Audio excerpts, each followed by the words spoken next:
He was still in the structure with Mletsi. The sweat burned his eyes as he opened them.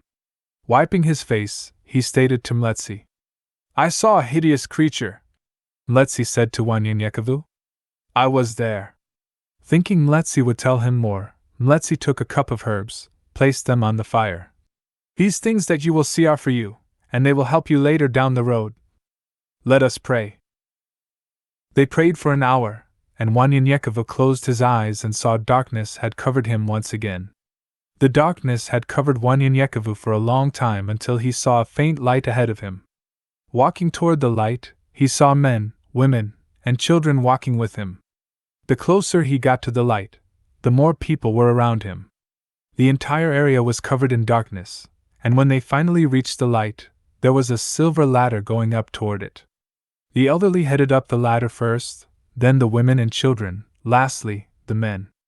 Wanyenyekevu started helping people up the ladder before he started climbing it. Wanyenyekevu would often take minutes, even hours, before taking one step up the ladder.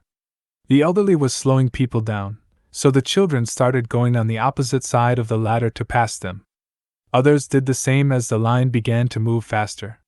Wanyenyekevu was relieved. "Excuse me," he repeated as he smiled back at them. Hours had passed, and the ladder seemed endless. Wanyenyekevu sped up his pace. In doing so, he accidentally stepped on an older man's hand. He heard a scream that lasted for 5 minutes as the man fell from the ladder before hearing a loud thump. Upset, Wanyenyekevu stopped and cried in pain and anguish over what he had done. Suddenly, he heard the people below him screaming as they fell from the ladder. Looking down, he could see something or someone coming toward him at great speed. It was knocking the people off the ladder. Whatever it was coming too fast. No one recognized what it was as it got closer and closer. It began to purposely knock the people off the ladder in a circular motion around the ladder, moving like a tornado. The screams got closer, and many jumped off the ladder out of fear. To anticipate the object's movement, Wanyenyekevu attempted to avoid the thing by going from one side of the ladder to avoid being knocked off himself when the object got close to him. It stopped in front of him. Wanyenyekevu looked at the creature. A human body which was naked, but without extremities such as the nose and mouth, but had millions of small eyes all over its body, blinking constantly. The demon stopped where it was. It looked into Wanyenyekevu's eyes and growled. Wanyenyekevu was awoken, and there he was, sitting in the structure. Mletsi said to Wanyenyekevu, "It is finished. It's time to finish our jeûne." Wanyenyekevu said, "Why? It has not even been half a day yet." Mletsi said to Wanyenyekevu, "Oh, but it has. 3 days have passed, and it's about to be a fourth. Your perception of time is not as mine as the Torah mentioned. A day could be 1,000 years, and 1,000 years could be a day." Wanyenyekevu was in a bit of shock, for he just knew without a doubt it was the same day, but, because the structure didn't have windows, he did not know when the sun had risen or set.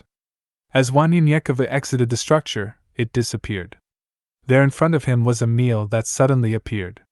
It was a rabbit slowly roasting on a small fire with mixed vegetables simmering in a pot with a small pot of rice next to it. Wanyenyekevu smiled. Sabaoth is mighty and wonderful. He had mixed feelings throughout the day, but now he felt a strong sense of joy, and it consumed him as he sat down. He just wrote poetry to explain his happiness.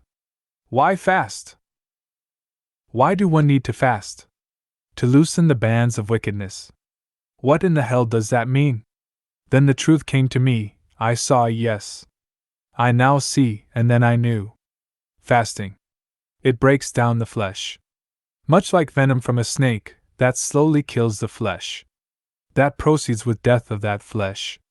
We are to die so, the spiritual man can rise, he wrote. Been so long since I've seen joy and love. Yes, joy and peace.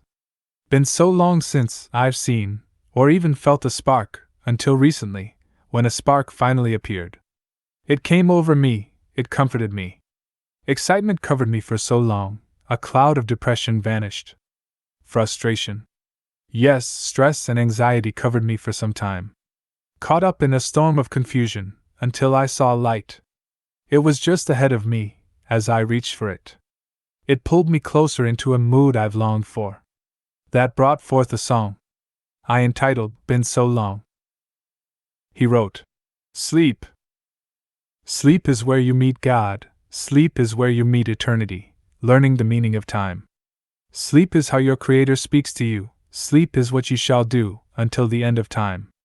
Sleep is a necessity, like charging your batteries, to allow you to make it another day. Things to remember for the rest of your life. You got to work, you have to eat, you have to sleep,